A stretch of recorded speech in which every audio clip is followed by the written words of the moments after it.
আসসালামু আলাইকুম। এখন শুনবেন সংবাদ শিরোনাম।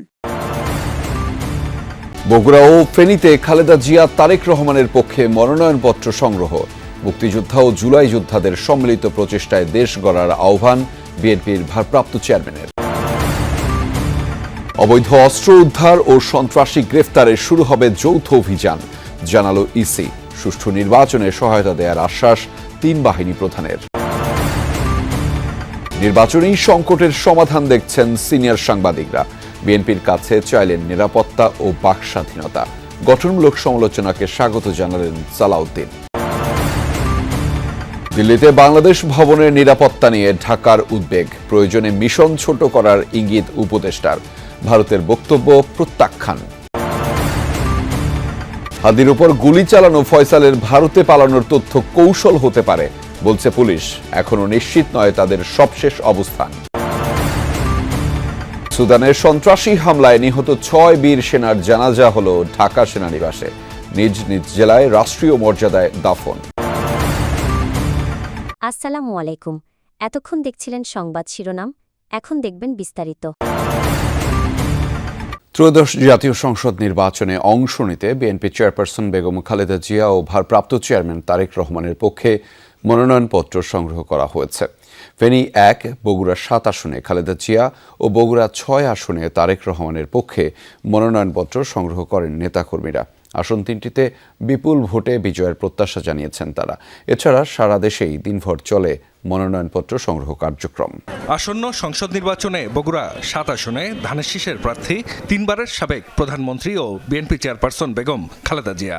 তার পক্ষে মনোনয়নপত্র সংগ্রহ করতে দুপুরে জেলা নির্বাচন অফিসে যান বিএনপি নেতাকর্মীরা। এ সময় উপস্থিত ছিলেন সাবেক সংসদ সদস্য ও বিএনপি চেয়ারপারসনের উপদেষ্টা হেলালুজ্জামান তালুকদার লালু। মনোনয়নপত্র সংগ্রহ শেষে নেতাকর্মীরা বলেন, বেগম খালেদা জিয়াকে ভোট দিতে অধীর আগ্রহে অপেক্ষা করছেন নির্বাচনী এলাকার মানুষ। দ্রুত তার সুস্থতা কামনা করেন নেতাকর্মীরা।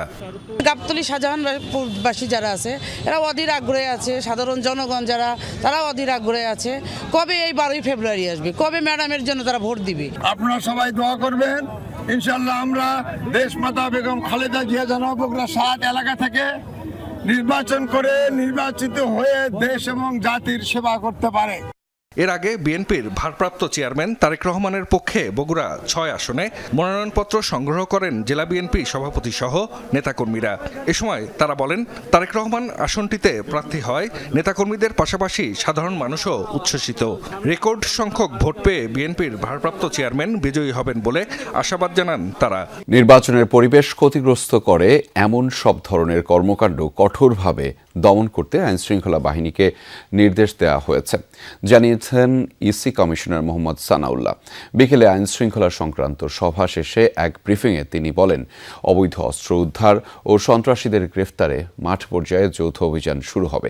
প্রার্থীদের নিরাপত্তা নিশ্চিত করতে পুলিশের পক্ষ থেকে আলাদা প্রটোকল প্রস্তুত রয়েছে বলেও জানিয়েছেন তিনি। বেলা 12টার খানিক আগে নির্বাচন কমিশনে পৌঁছান সেনা, নৌ ও বিমান বাহিনী প্রধান। শুরু হয় বৈঠক, যাতে নেতৃত্ব দেন প্রধান নির্বাচন কমিশনার। দুপুর 2:30টার দিকে আবারও সভা। এ দফায় উপস্থিত ছিলেন পুলিশ, বিজিবি ও আনসার সহ প্রশাসনের বেশ কয়েকজন ঊর্ধ্বতন কর্মকর্তা। আলোচনা হয় নির্বাচনকালীন আইন শৃঙ্খলা পরিস্থিতি, যৌথ বাহিনীর কার্যক্রম ও নির্বাচনী আচরণবিধি প্রতিপালনের বিষয়ে। শেষ বিকেলে ইসির পক্ষ থেকে ব্রিফ করা হয়। বলা হয়, ওসমান হাদির মৃত্যুতে নির্বাচনী পরিবেশ খানিক বিঘ্নিত হয়েছে, তবে পরিস্থিতির উন্নয়নে আইন শৃঙ্খলা বাহিনীকে নির্দেশনা দেওয়া হয়েছে। বিএনপির কাছে গঠনমূলক সমালোচনা, প্রশ্ন করার স্বাধীনতা আর নিরাপত্তা চাইলেন সম্পাদক ও সিনিয়র সাংবাদিকরা। জবাবে নেতারা জানালেন, যে কোনো সমালোচনা গ্রহণে প্রস্তুত তারা, তবে হঠকারিতা নয়। অনুষ্ঠানে 2টি গণমাধ্যমে নাশকতার ঘটনায় রাষ্ট্রের ভূমিকা প্রশ্নবিদ্ধ বলে মন্তব্য করেছেন সালাউদ্দিন আহমদ।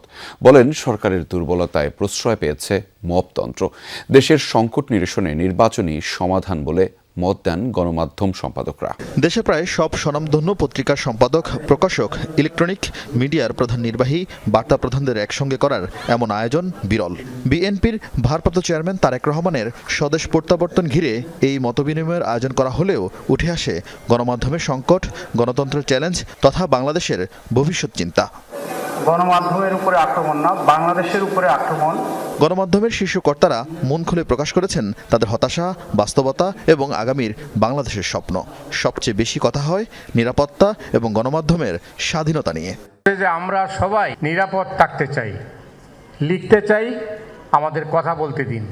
আপনারা যদি এটা নিশ্চিত করেন সাধুবাদ জানাবো, আর না হলে আবারও হয়তোবা আমরা আপনাদের সমালোচনা করব। দিল্লিতে বাংলাদেশ ভবনে হামলা নিয়ে ভারতের বক্তব্য পুরোপুরি প্রত্যাখ্যান করেছে বাংলাদেশ। সরকারের অবস্থান স্পষ্ট করে পররাষ্ট্র উপদেষ্টা জানিয়েছেন, কূটনৈতিক পাড়ার ভেতরে বিক্ষোভকারীরা কিভাবে আসলো তা নিয়ে প্রশ্ন আছে বাংলাদেশের। তৌহিদ হোসেন বলেন, বাংলাদেশের একজন নাগরিককে হত্যার ঘটনায় সরকার ব্যবস্থা নিচ্ছে, সেটিকে সংখ্যালঘু নির্যাতন হিসেবে দেখানোর যে চেষ্টা করছে ভারত, তা দুঃখজনক। দিল্লিতে বাংলাদেশের হাই কমিশনার ও তার পরিবারের নিরাপত্তা নিয়ে উদ্বেগ জানিয়ে প্রয়োজনে মিশন ছোট করার ভাবনাও জানিয়েছেন উপদেষ্টা। শনিবার রাতের ঘটনা। 3টি গাড়িতে করে রাত 8টা থেকে 9:15টার মধ্যে দিল্লির বাংলাদেশ ভবনের সামনে আসে কিছু মানুষ। গেটে দাঁড়িয়ে চিৎকার ও হাই কমিশনারকে ধরার মতো কথাবার্তা বলে তারা। উগ্র ভারতীয় একটি গোষ্ঠী বাংলাদেশি হাই কমিশনারকে হত্যার মৌখিক হুমকি দেওয়ার অভিযোগ আসে। বিষয়টি নিয়ে সংবাদ প্রকাশিত হলে বিবৃতি দিয়ে ভারতের পররাষ্ট্র মন্ত্রণালয় জানায়, মিশনে হামলা হয়নি, ময়মনসিংহের দীপু হত্যার প্রতিবাদ ছিল সেটা। দিল্লির এই অবস্থান কিভাবে দেখছে ঢাকা জানতে চাওয়া হয় বাংলাদেশের পররাষ্ট্র উপদেষ্টার কাছে। ভারতীয় প্রেস নোটে যে কথা বলা হয়েছে এটা সম্পূর্ণভাবে আমরা প্রত্যাখ্যান করি। বিষয়টি যত সহজভাবে উত্থাপন করা হয়েছে আসলে অত সহজ না। আমাদের মিশন, বাংলাদেশের মিশন কূটনৈতিক এলাকার গভীরে অবস্থিত। হিন্দু চরমপন্থী সংগঠনের 25 বা 30 জনের একটা দল এত দূর পর্যন্ত আসতে পারবে কেন একটা স্যানিটাইজড এলাকার মধ্যে? তার মানে তাদেরকে আসতে দেওয়া হয়েছে।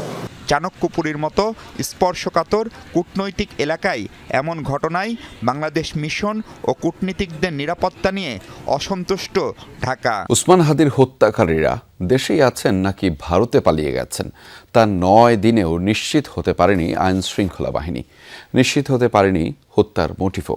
পুলিশ বলছে ভারতে পালিয়ে যাওয়ার তথ্য তাদের কাছে নেই। হত্যাকারীদের অবস্থান নিশ্চিতে এবং গ্রেফতারে বাহিনীগুলোর সর্বাত্মক চেষ্টা করছে।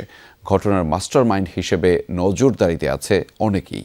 সারা দেশের মানুষের দোয়া আর চিকিৎসকদের প্রাণান্তকর চেষ্টা ব্যর্থ করে দিয়ে না ফেরার দেশে পাড়ি দিয়েছেন ইনকিলাব মঞ্চের মুখপাত্র শরীফ উসমান হাদি। সিঙ্গাপুর থেকে মরদেহ ফিরিয়ে এনে লাখো মানুষের কান্না আর ভালোবাসায় শনিবার দাফন করা হয় হাদিকে।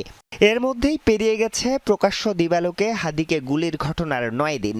গ্রেফতার করা হয় শুটার ফয়সালের বাবা মা, স্ত্রী, বান্ধবী সহ 10 জনকে, কিন্তু অধরাই থেকে যায় ফয়সাল এবং তাকে বহনকারী মোটরসাইকেল চালক আলমগীর। সকালে ঢাকা সেনানিবাসের কেন্দ্রীয় মসজিদে হয় সুদানের নিহতদের জানাজা। পরে রাষ্ট্রপতি, প্রধান উপদেষ্টা, 3 বাহিনীর প্রধান এবং জাতিসংঘের পক্ষ থেকে ফুলেল শ্রদ্ধা জানানো হয়। জানাজায় অংশ নিয়ে সফররত জাতিসংঘের প্রতিনিধি জানিয়েছেন, শান্তি রক্ষায় বাংলার বীর সেনাদের আত্মত্যাগ শ্রদ্ধাভরে স্মরণ করবে বিশ্ব। লাল সবুজ জাতীয় পতাকা আর জাতিসংঘের নীল রঙের পতাকায় আবৃত বাংলার বীরদের কফিন। বিশ্ব শান্তি রক্ষায় তারা উৎসর্গ করেছেন জীবন। সুদানের আবেইতে সন্ত্রাসীদের বর্বরোচিত ড্রোন হামলায় নিহত সেই 6 শান্তিরক্ষীর মরদেহ শনিবার পৌঁছায় বাংলাদেশে।